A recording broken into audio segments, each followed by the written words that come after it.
Good morning. Welcome to Excel for Everyone, where Excel is made super easy and super simple for every single one of you. Today, I will show you how to use the SUMIF function. In this example, we have a list of employees working in different departments. We want to obtain the bonus amount per department, and for that, we will use the SUMIF function.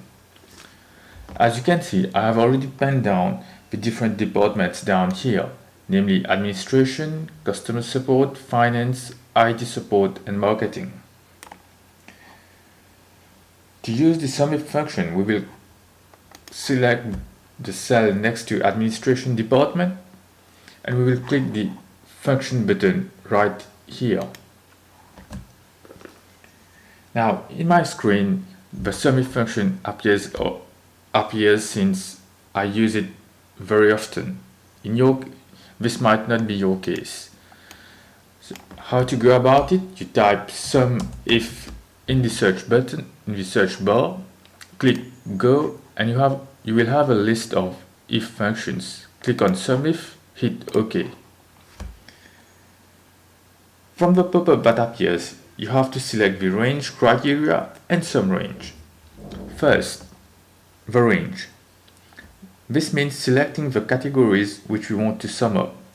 In our example, it is the department.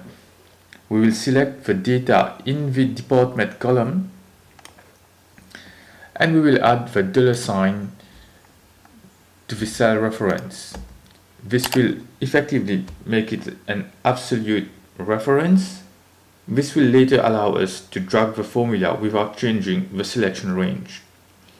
Next up is the criteria, which in our example means that you need to tell Excel which department to sum.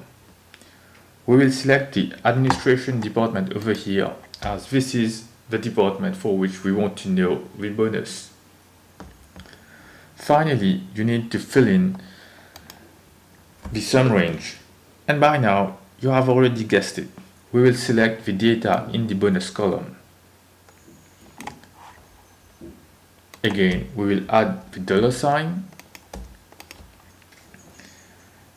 and click OK.